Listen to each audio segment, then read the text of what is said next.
أعوذ بالله من الشيطان الرجيم بسم الله الرحمن الرحيم السلام عليكم مؤمنين. We offer our condolences to the Imam of our time, Imam Mahdi Ajallallahu Ta'ala Farajahu Sharif, and to all mu'mineen and mu'minat. We are going to start tonight's Majlis with the recitation of Hadith Qissa. أعوذ بالله من الشيطان الرجيم بسم الله الرحمن الرحيم.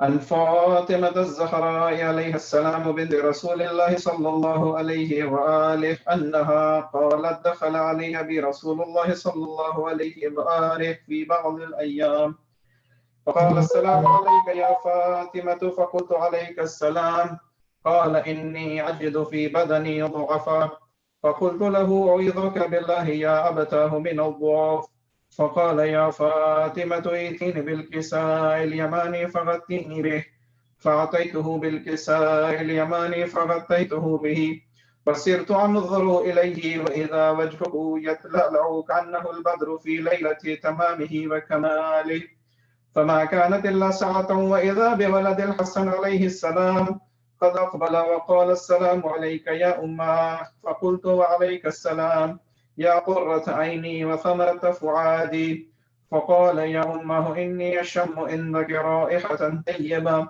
كأنها رائحة جد رسول الله صلى الله عليه وآله فقلت نعم إن جدك تحت الكساء فاقبل حسن نحو الكساء وقال السلام عليك يا جده يا رسول الله أتعظن لي أن أدخل معك تحت الكساء فقال وعليك السلام يا ولدي ويا صاحب حوضي قد أذنت لك فادخل معه تحت الكساء فما كانت إلا ساعة وإذا بولد الحسين قد أقبل وقال السلام عليك يا أمه فقلت وعليك السلام يا ولدي ويا قرة عيني وثمرة فؤادي فقال لي يا أمه إني أشم عندك رائحة طيبة كأنها رائحة جد رسول الله صلى الله عليه وآله فقلت نعم إن جدك وأخاك تحت الكساء فدنا الحسين نحو الكساء وقال السلام عليك يا جده والسلام عليك يا من اختار الله أتعظن لي أن أكون معكما تحت الكساء فقال وعليك السلام يا ولدي ويا شافع أمتي قد أذنت لك أن أدخل معهما تحت الكساء فاقبل عند ذلك أبو الحسن علي بن أبي طالب وقال السلام عليك يا بنت رسول الله فقلت وعليك السلام يا أبا الحسن ويا أمير المؤمنين فقال يا فاطمة إني أشم عندك رائحة طيبة كأنها رائحة أخي وابن عمي رسول الله صلى الله عليه وآله فقلت نعم ها هو مع ولديك تحت الكساء فاقبل علي نحو الكساء وقال السلام عليك يا رسول الله وأتعظن لي أن أكون معكم تحت الكساء قال له وعليك السلام يا أخي ويا وسيي وخليفتي وصاحب لوائي قد أذنت لك فادخل علي تحت الكساء ثم أتيت نحو الكساء وقلت السلام عليك يا عبده يا رسول الله أتعظن لي أن أكون معكم تحت الكساء قال وعليك السلام يا بنتي ويا بضعتي قد أذنت لك فدخلت تحت الكساء فلما اكتملنا جميعا تحت الكساء فذا برسول الله بطرف الكساء وعوما بيده اليمنى إلى السماء وقال اللهم إن هؤلاء أهل بيتي وخاصتي وحامتي لحمهم لحمي ودمهم دمي يعلمني ما يؤلمهم ويحزنني ما يحزنهم أنا حرب لمن حاربهم وسلم لمن صالمهم وعدو لمن عاداهم ومحب لمن أحبهم إنهم مني وأنا منهم فاجعل صلواتك وبركاتك ورحمتك وغفرانك ورضوانك علي وعليهم وأذهب عنهم الرجس وطهرهم تطهيرا اللهم صل على محمد وآل محمد فقال الله عز وجل يا ملائكتي ويا سكان السماوات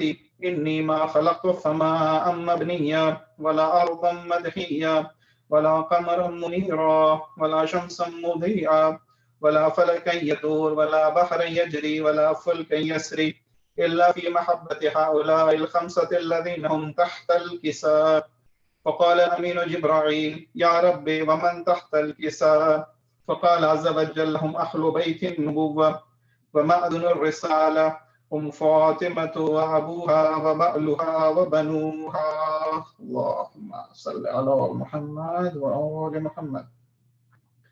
فقال جبريل يا رب أتأذن لي أن أحبط إلى الأرض لأكون معهم سادسا؟ فقال الله نعم قد أذنت لك. فهبط الأمين جبريل وقال السلام عليك يا رسول الله. العلي الأعلى يقرأك السلام ويخصك بالتحية والإكرام ويقول لك وعزتي وجلالي إني ما خلقت السماء مبنيا ولا أرضا مدهيا ولا قمرا منيرا ولا شمسا مضيئا ولا فلكا يدور ولا بحرا يجري ولا فلكا يسري إلا لعجلكم ومحبتكم وقد أذن لي أن أدخل معكم فهل تأذن لي يا رسول الله؟ فقال رسول الله وعليك السلام يا أمين وحي الله فإنه نعم قد أذنت لك. فدخل جبرائيل معنا تحت الكساء فقال لأبي إن الله قد أوحى إليكم يقول إنما يريد الله ليذهب عنكم الرجس أهل البيت ويطهركم تطهيرا. اللهم صل على محمد وآل محمد. فقال علي لأبي يا رسول الله أخبرني ما لجلوسنا هذا تحت الكساء من الفضل عند الله.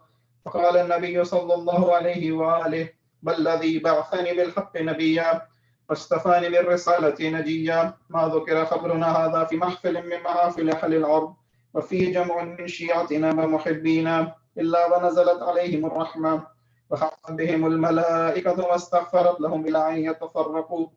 فقال علي عليه السلام إذا والله فزنا وفاز شيعتنا ورب الكعبة. فقال أبي رسول الله صلى الله عليه وآله يا علي والذي بعثني بالحق نبيا واصطفاني بالرسالة نجيا ما ذكر خبرنا هذا في محفل من محافل أهل الأرض وفيه جمع من شيعتنا ومحبينا وفيهم محموم إلا وفرج الله حما ولا مأموم إلا وكشف الله غما ولا طالب حاجة إلا وقضى الله حاجته. فقال علي عليه السلام إذا والله فزنا وسعدنا وكذلك شيعتنا فازوا وسعدوا في الدنيا والآخرة ورب الكعبة. اللهم صل على محمد وعلى محمد وعجل فرجه. With that, I would like to request Brother Ayan Rizvi to recite Mercy and Salam. بواز بلند سلوات. اللهم صل على محمد محمد وعلى محمد صلوات. اللهم صل على محمد وآل محمد. اے چاند کربلا کے تو نے تو دیکھے ہوں گے اترے تھے اس زمیں پر عرش بری کے تارے اے چاند کربلا کے اے چاند جلوہ گر ہے ہاش کا چاند یہاں پر خیرات روشنی کی لے لیجیو یہاں سے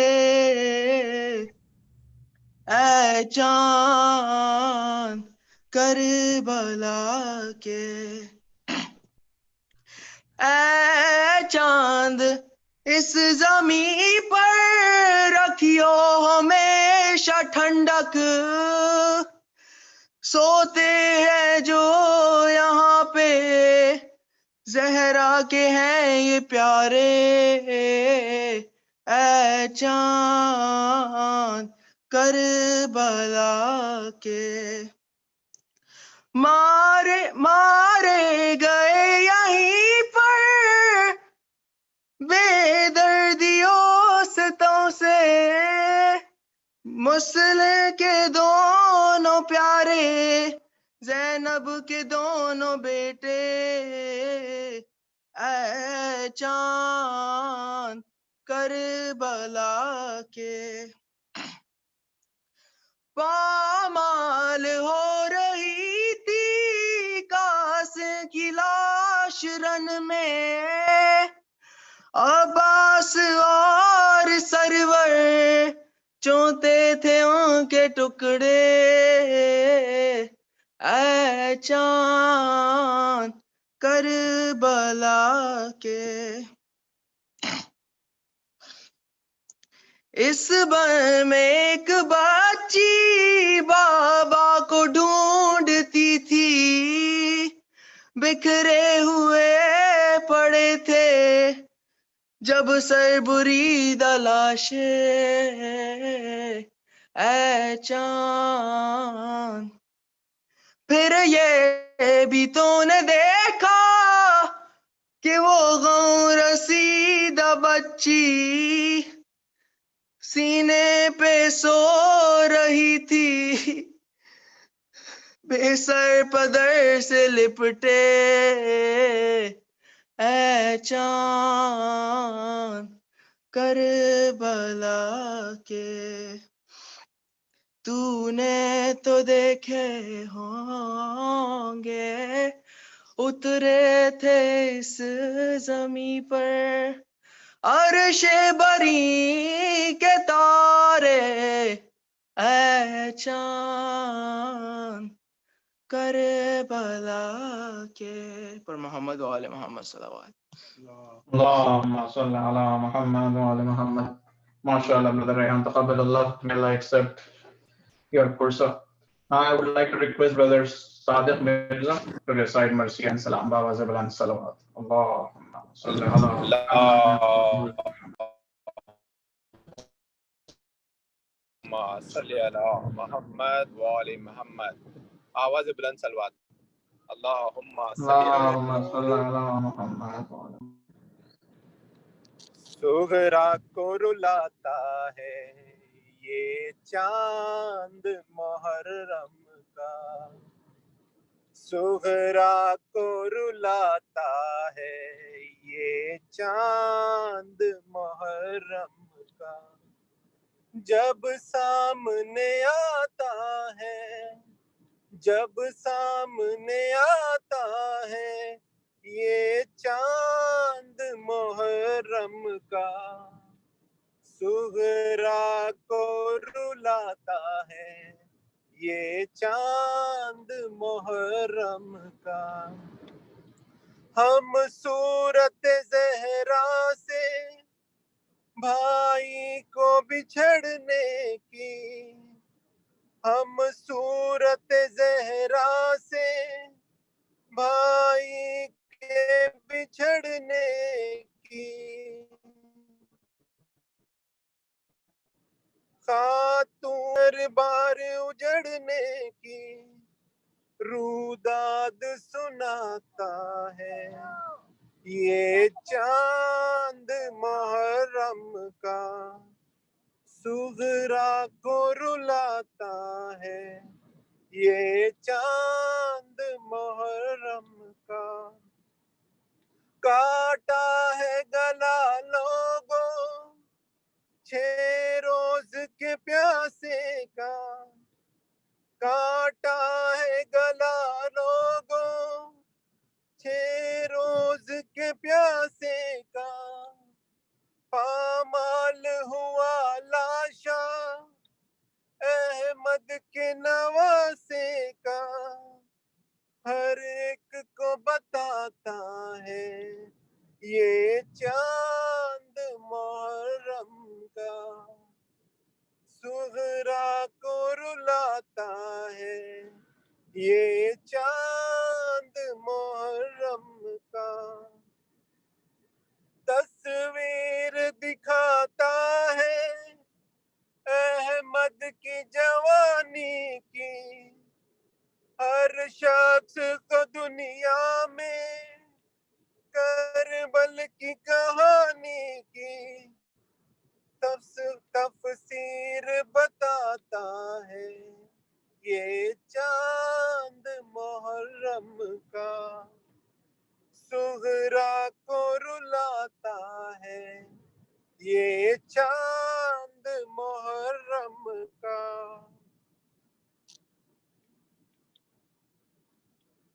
کربل کی زیارت کو جو آنکھ تڑپتی تھی، کربل کی زیارت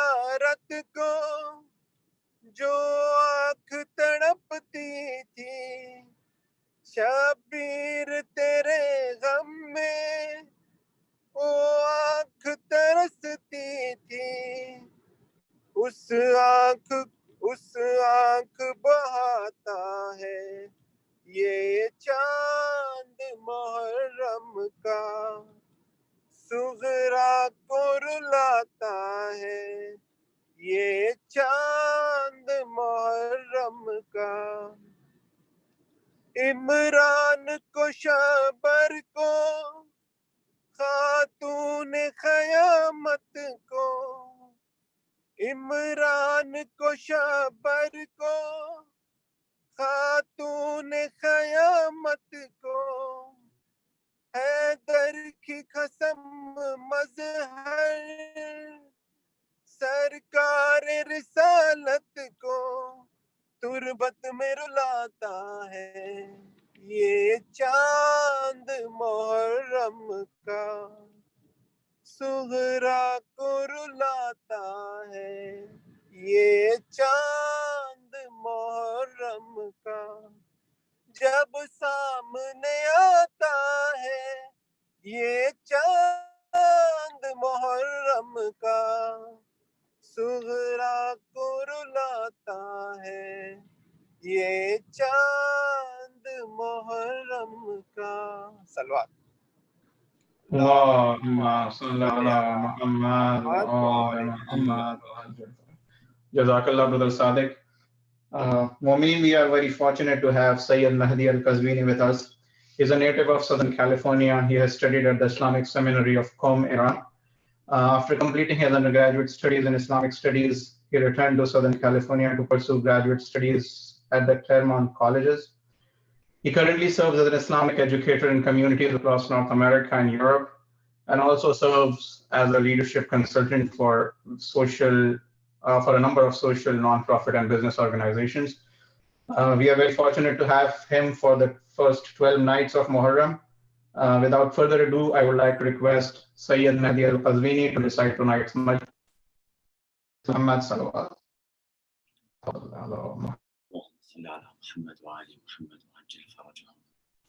السلام عليكم ورحمة الله وبركاته. وعليكم السلام ورحمة الله.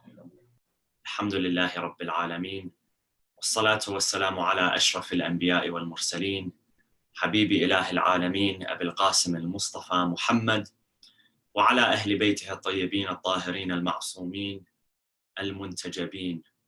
صلى الله وسلم عليك يا رسول الله، صلى الله وسلم عليك يا أبا عبد الله، يا رحمة الله الواسعة ويا باب نجاة الأمة. يا ليتنا كنا معكم فنفوز فوزا عظيما. قال الله في كتابه الحكيم: بسم الله الرحمن الرحيم: من المؤمنين رجال صدقوا ما عاهدوا الله عليه فمنهم من قضى نحبه ومنهم من ينتظر وما بدلوا تبديلا. صدق الله العلي العظيم. صلوا على محمد وآل محمد. اللهم صل على محمد. اللهم صل على محمد وآل محمد. Brothers and sisters of the Zainabiyya non-profit community in Atlanta, Georgia, I greet you. Assalamu alaikum wa rahmatullahi wa barakatuh. First of all, I know that we had planned more than 6 months ago that I could be there with your community and serve you in person as we have done in previous years. But unfortunately, because of the current circumstances, we had to conduct our majalis virtually, online. And I was thinking about that just a few minutes ago, and I became emotional when our young brother was reciting some of the eulogies, even though the Urdu language is not a language that I speak. But it reminded me of the narration that says that there is a fire that resides in the heart of every believer, a passion and a fire that resides in the heart of every believer for the tragedy of Hussein alayhi salam. That no matter what happens, whether it's a recession, a depression, a pandemic, it will not prevent us from commemorating the martyrdom of Sayyid al-Shuhada Abi Abdullah al-Hussein alayhi salam. For when we revive the message of Hussein, it is not we who are reviving his message, rather it is his message that is reviving us. And so for this first night, we want to send our salutations to the master of this time, Al-Imam Al-Hujjat ibn al-Hasan al-Mahdi, Ajrallah Ta'ala Farajahu al-Sharif. And we want to thank Allah subhanahu wa ta'ala for allowing us to congregate. My topic tonight is learning follow-through from the camp of Imam Hussein alayhi salam. And the verse that I read in the beginning was Surah Al-Ahzab, chapter 33, verse number 23. من المؤمنين رجال صدقوا ما عاهدوا الله عليه فمنهم من قضى نحبه ومنهم من ينتظر وما بدلوا تبديلا. And the translation of that verse is, in the name of God, the most compassionate, the most merciful. Among the believers are men who have been true to that which they pledged unto God. Among them are those who have fulfilled their vow, and among them are those who wait, and they have not changed in the least. Sadaqallahu al-Aliyyul Azim. And I want to start by saying that, in today's world, it may seem convenient and it may seem easy to give up and to walk away from the commitments that we make, from the vows that we make. Many of us, when the new year comes around, we set New Year's resolutions. This year has been particularly interesting in that society has drastically changed. Many people are working from home.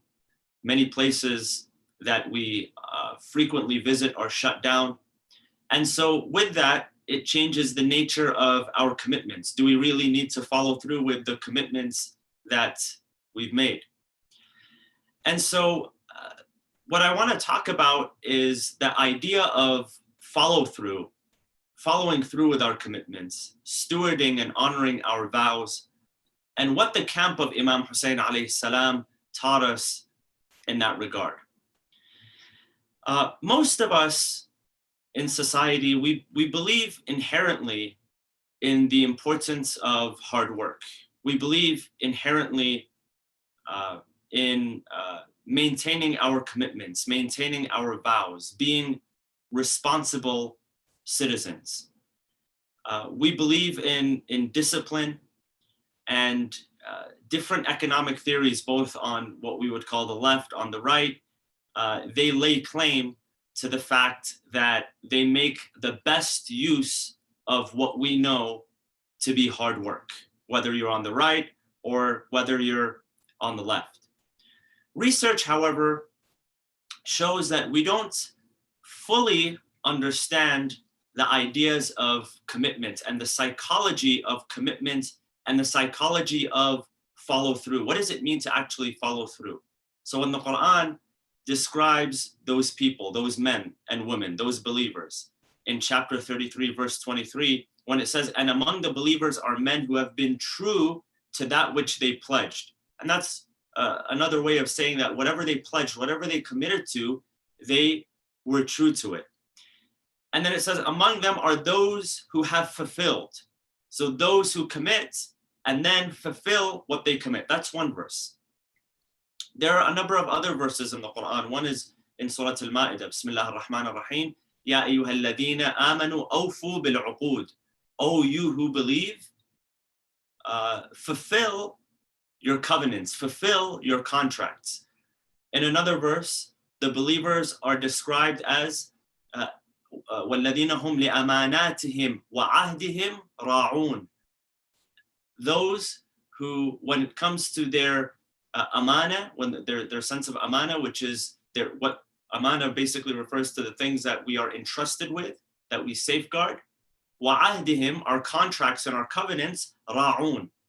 That verb, ra, refers, the literal meaning of that is to steward something or to shepherd something. In the Arabic language, a shepherd is known as a ra'i ghanam, for instance, a shepherd of the cattle. In that same way, God describes protecting and stewarding our commitments in a similar way that a shepherd would protect his cattle. So who are those people that the Quran talks about? And what is the secret behind commitments? What is the secret behind following through and honoring our vows? Like I said before, most of us, we believe in hard work. You know, when you think of following through on a commitment that you've made to your family, you think about hard work. It requires hard work in order to go out and commit and then achieve something. And until recently, psychologists didn't really understand, or I wouldn't say just psychologists, but the whole world didn't really understand the importance of follow through until recent research that was done. And I want to share a piece of research that I came across, which will sort of set the tone for what we're talking about here. In 1978, there was a gentleman by the name of Warren Willingham.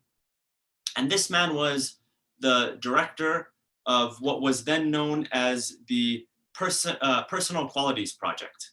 And this was a project that was instituted and funded by the ETS being the basically flagship of all standardized testings. The Educational Testing Service is the ETS. So if you've taken the SAT or the GRE or the TOEFL, the standardized tests, those are created and administered by the ETS. So back in the 1970s, what the ETS wanted to figure out was, besides standardized test scores, what was the one or handful of qualities or characteristics that determine a person's success later on in life. So they established this Personal Qualities Project, and at the head of that was Warren Willingham.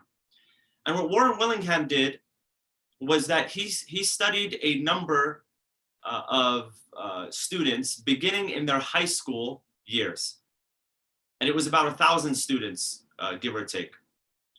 And after studying them, he found that there were about 100 qualities that were listed that may or may not have to do with the level of success, besides the score that they received on the standardized test, that may or may not have to do with their success later on in life.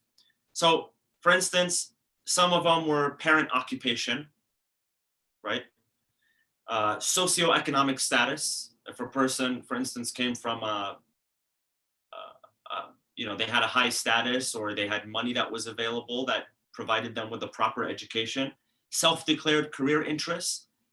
These were all factors that had to do with how well a person was going to do later on in life. So when you think about those characteristics, you think, well, we're not really in complete control. I mean, I'm not in control of what socioeconomic status I'm born into. And in some countries, that becomes the determining factor. But what was so interesting is that when they really studied and analyzed these qualities, the one quality that stood out the most, more than anything else, was called follow-through. Meaning what? Meaning that these students, regardless of what economic background they came from, regardless of what their interests were, regardless of what they wanted to do for a living, what resources were provided for them, the ones who succeeded the most, that quality or that factor was follow through, meaning that when they committed to something, they didn't give it up. So if they, for instance, during their high school years had committed to playing a certain sport, they didn't quit. They didn't give up. The ones that followed through on their commitments, no matter how challenging it was, were the most successful out of this group of people that were studied, these students that were studied. So think about that. Follow through. Does that sound familiar? Does that sound like what the Quran tells us? وَالَّذِينَ هُمْ لِأَمَانَاتِهِمْ وَعَهْدِهِمْ رَاعُونَ. And those that to what they are safeguarded with and their contracts and vows, they honor them and follow through with them. وَمِنْهُمْ مَنْ قَضَى نَحْبَهُ وَمِنْهُمْ مَنْ يَنْتَظِرُ. That's also in chapter 33, the verse that I mentioned. Those who have fulfilled their vows. It's no wonder that the Quran talks about success and joy and happiness within those terms, the terms of fulfilling your contracts. So going back to that original subject, learning follow through the camp of Imam Hussein alayhi salam. What I want to look at throughout the rest of this talk is, how do we lead, how do we teach, how do we inspire a sense of commitment and then follow through with that commitment at a time where things are shaky, at a time where things are unknown, at a time where it becomes easy and sometimes encouraged to walk away from the things that you are supposed to commit to and then follow through with? Well, there are 3 areas and 3 suggestions, and of course there are many more, but in this lecture, I only want to talk about 3. Number 1, and this is important, brothers and sisters, is that we have to learn how to eliminate the concept and language of shame. But here's the caveat, here's the catch. As it relates to the concept of perfection or perfectionism. I'll repeat that again. When it comes to the idea of perfection or perfectionism, we need to eliminate the language and culture of shame. What does that mean?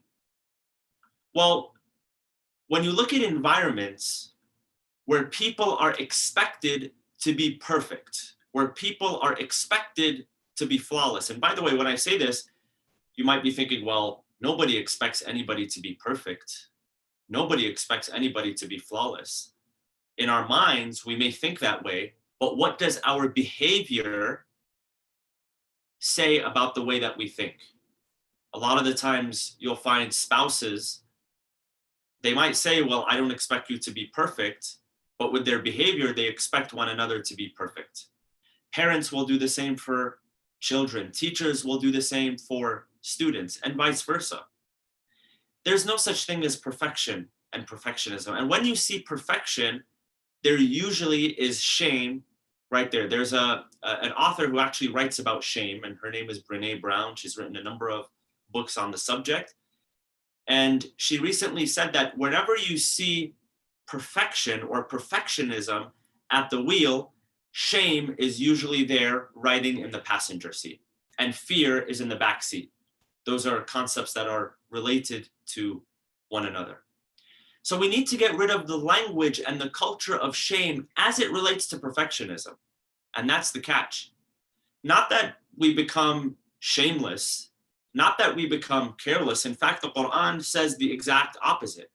The Quran says, Bismillah ar-Rahman ar-Rahim, and this is in chapter 3, verse 135, وَالَّذِينَ إِذَا فَعَلُوا فَاحِشَةً أَوْ ظَلَمُوا أَنفُسَهُمْ ذَكَرُوا اللَّهَ فَاسْتَغْفَرُوا لِذُنُوبِهِمْ.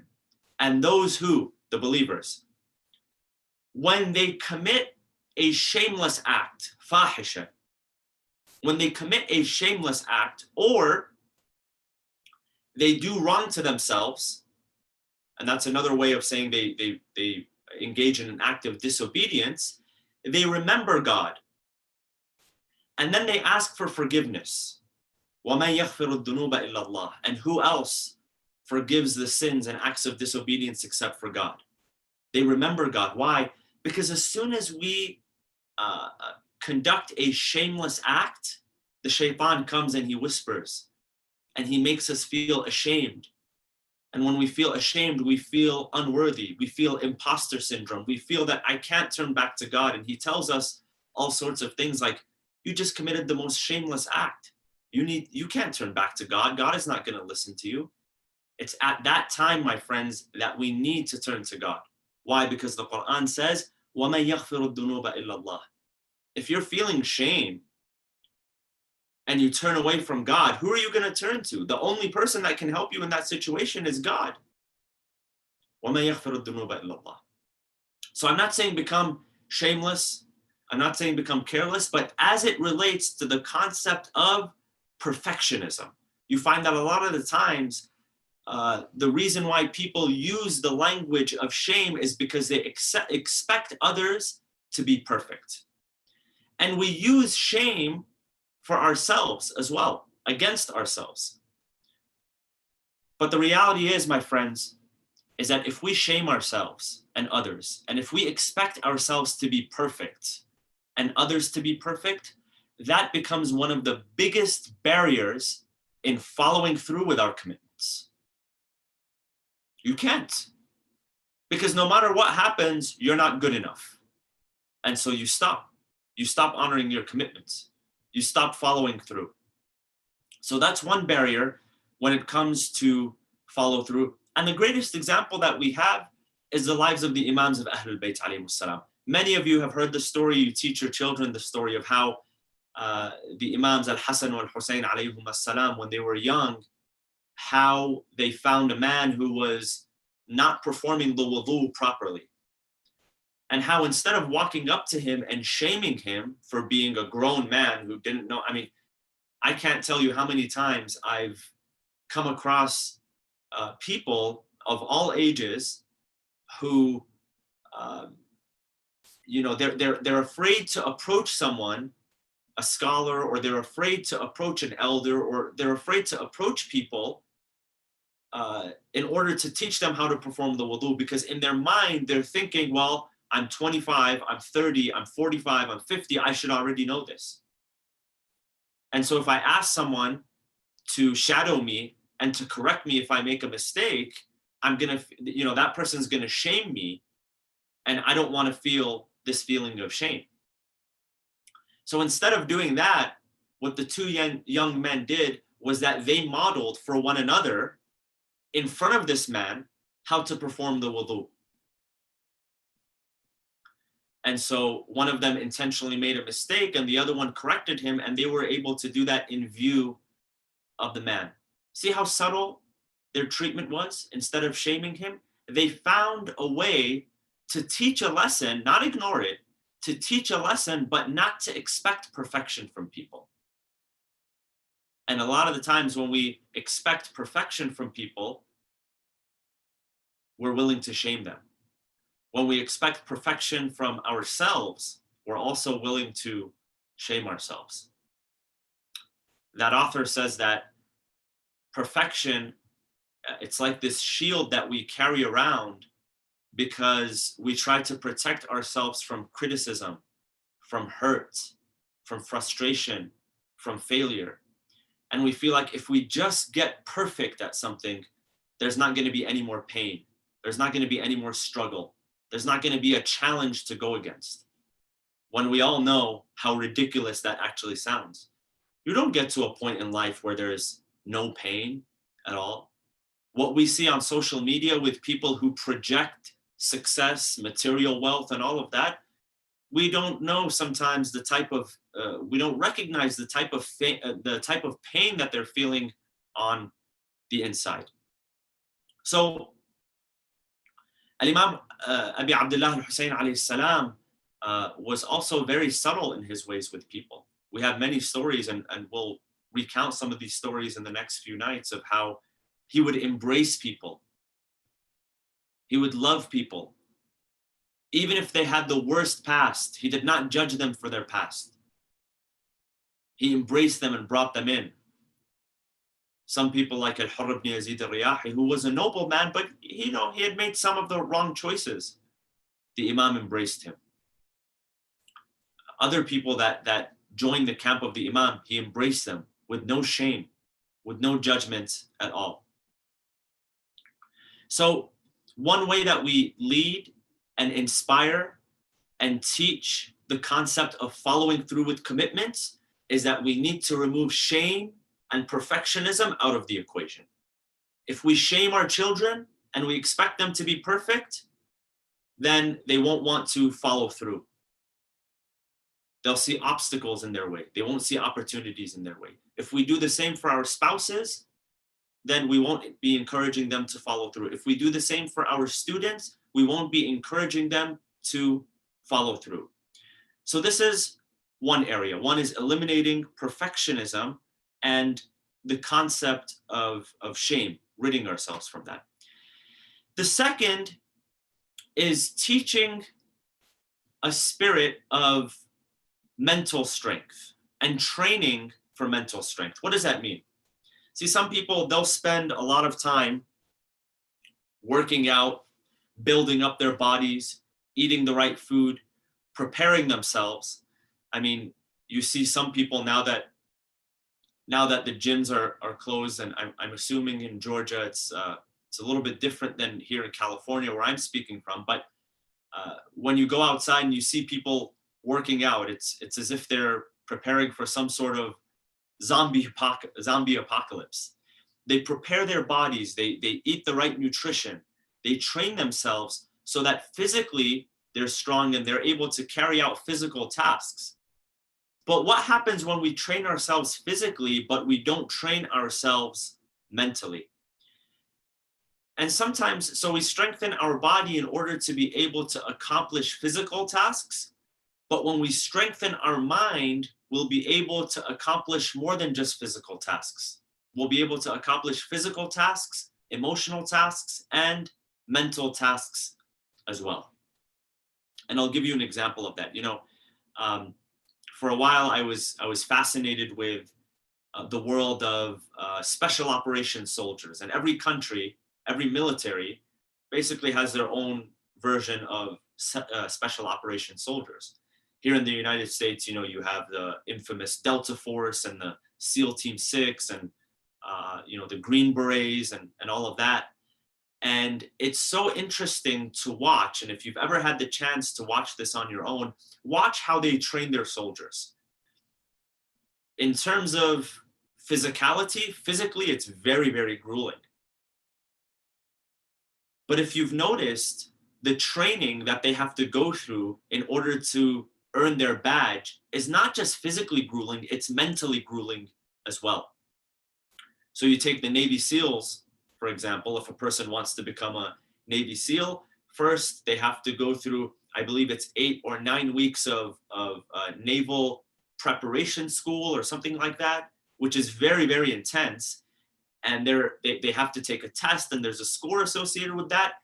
After they take that test, based on that score, they are qualified now to enter what they call BUDS, which stands, I believe, for something underwater demolition. Anyway, it's a very, very grueling course that they have to take. And out of the many, many people that apply, the ones that get cut, it's not because they're not physically strong. It's because mentally they can't sustain themselves. They can't follow through. Mentally, they haven't trained themselves.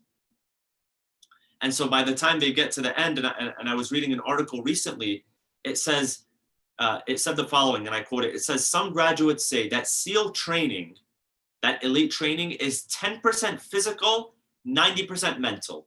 Even though when you look at it from the outside, it looks physically grueling, which it is, but mentally it's even more grueling. And it's actually designed that way, so that the soldiers learn how to work under stress. And so what does that have to do with commitments and follow through? Well, you find that the toughest commitments when it comes to follow through require more mental strength, mental focus, and mental tenacity than it does physical. Look at the camp of Imam Hussein alayhi salam on the day of Ashura. Look at how physically they were strong,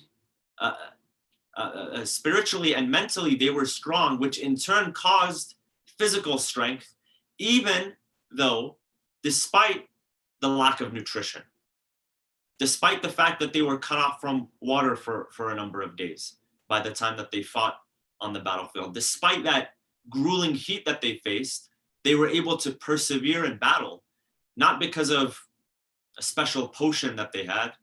They didn't even have basic food necessities. Ali al-Akbar, when he comes to his father, Imam Hussein alayhi salam, when he comes to him on that day, he complains of the heaviness of the armor. The narration that describes that interaction, it says it says that his tongue looked like a dry piece of wood. If you've ever been dehydrated, if you've felt dehydration, you know how bothersome it is and unbearable it is. Well, imagine that and carrying armor and a sword and a shield into battle and fighting against people. But where was that strength from? That strength was mental strength. It was spiritual strength. It was emotional strength. So that's number 2, instilling and teaching mental strength. And number 3 is praising effort rather than talent. What does that mean? We all like to think that people who are achievers, people who accomplish great feats in their life, do so because they're somehow talented in a way that the average Joe is not talented. And so what if you think about an equation, you think that talent leads to achievement. But in reality, it's not talent that leads to achievement. Talent needs effort in order to become skill, and then skill needs effort in order to create achievement. I'll say that again. Talent needs effort in order to create skill, and then skill needs effort in order to create achievement. So it's not talent on its own that creates achievement, it's talent multiplied twice by effort. Talent and skill multiplied by effort, which creates achievement. And so there are certain school systems which, instead of praising children, because we're talking about how to instill follow through and that mental tenacity, instead of praising children for getting good grades, they praise them for their effort. Even if they get good grades, they don't praise them for the good grades, they praise them for the effort that they put in. And think about that in the context of the Quran. Allah subhanahu wa ta'ala says, وَالَّذِينَ جَاهَدُوا فِينَا لَنَهْدِيَنَّهُمْ سُبُلَنَا. And those that are in a state of jihad, which is struggle, they strive. What does that mean? That means they put in effort. Not those that are naturally talented, not those that, come from a certain lineage or ethnicity or speak a language or look a certain way. When it comes to guidance and showing them the way and opening up the path for them, Allah subhanahu wa ta'ala says, it is those that strive. It is those that put in effort. And that kind of challenges what we believe to be true, right? We like to believe that it's the talented people that are high achievers in this world. Why? Because we don't really see the effort. When you see, for instance, a bodybuilder on stage, you don't see the effort that they put in. Or when you see someone during the Olympics, they might perform for 90 seconds, but they will train for 4 years straight in order to perform for that 90 seconds. But we see them when they're performing 90 seconds. So all we see is talent. We don't see the effort that was put in for those 4 years or those 8 years, however long it took for them in order to accomplish and achieve. One of the stories that some of you have may heard is the story of Charles Darwin. And Charles Darwin right now in today's world is hailed as one of the greatest scientists, but Charles Darwin actually had a cousin by the name of Francis Galton. And Francis Galton, by every meaning of the word, was a child prodigy. He could read by the time that he was 4 years old. He learned another language by the time he was 6. So this was a talented individual. But Charles Darwin outshone him. And Charles Darwin, if you actually read his memoirs, he talks about how he himself, Darwin, didn't have a good memory. He couldn't really focus for long. But it was because he put in effort, that effort created achievement and accomplishment, which is why most of us were more familiar with the name Charles Darwin than we are with Sir Francis Galton. So what does that tell us, brothers and sisters? That tells us that we need to put in effort. If we want to follow through with our commitments, we need to put in effort. When someone goes to the gym and gets a gym membership, that's the easiest thing in the world. But to show up every day and actually put in effort, it's not easy. And we'll talk about in the following nights how to kind of make that process easier. But this is something that we need to begin to instill within our communities, teaching people effort and praising effort rather than just talent. And as I mentioned before, brothers and sisters, that the idea of follow through, how the Ahlul Bayt alayhimus salam, specifically when you look at the story of Imam Hussein, how they taught follow through and tenacity, it's a series on its own. But I hope what I shared with you made some sense. And the master himself, Al-Imam Sayyid al-Shuhada Abi Abdullah al-Hussein alayhi salam, was the master of follow through. He was a man that would follow through on his commitments no matter what. And narrations tell us that when the Imam was summoned in Medina in order to pledge allegiance to Yazid ibn Muawiyah, he was summoned to the palace of the governor. He stood in front of the governor and he made that bold statement.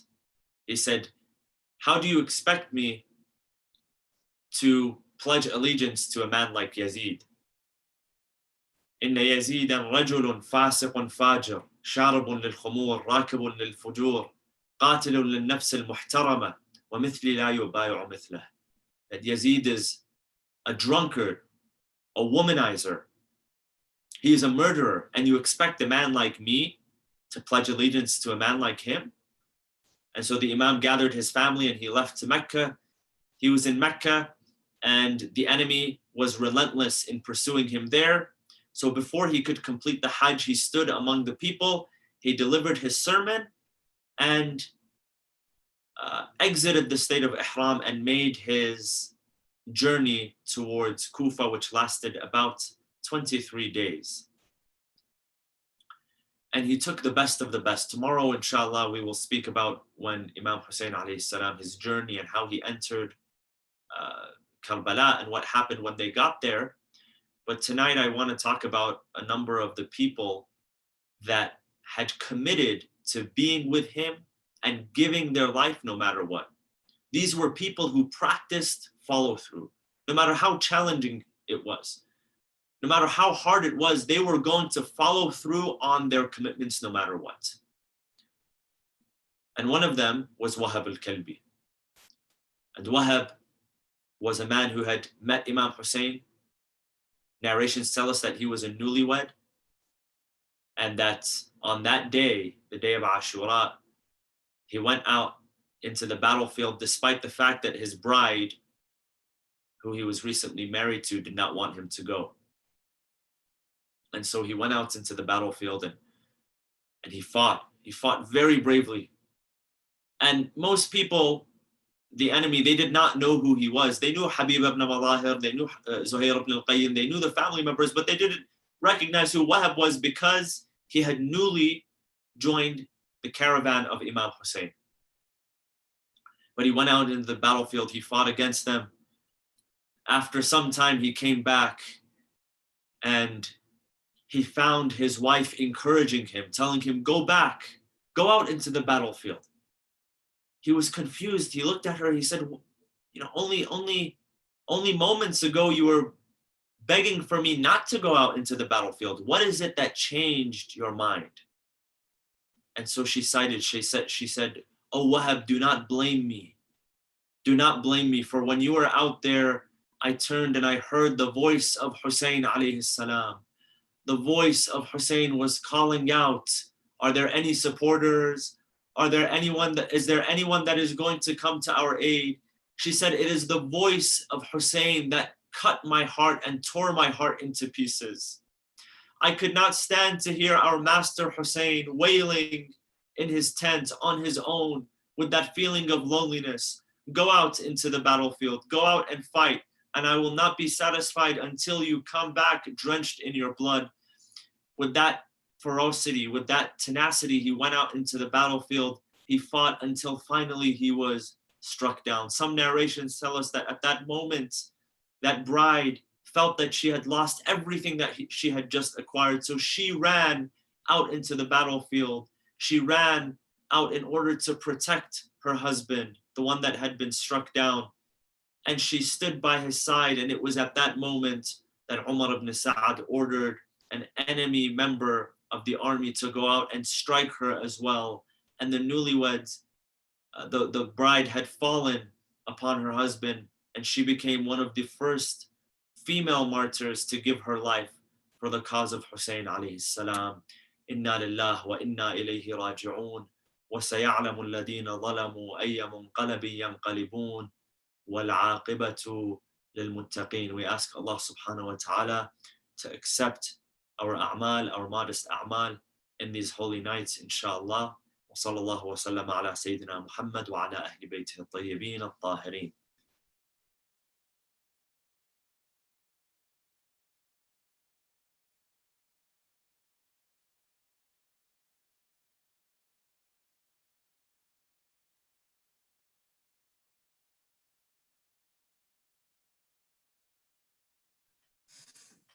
Jazakallah, Maulana. I think we should be good to stop. Assalamu alaikum.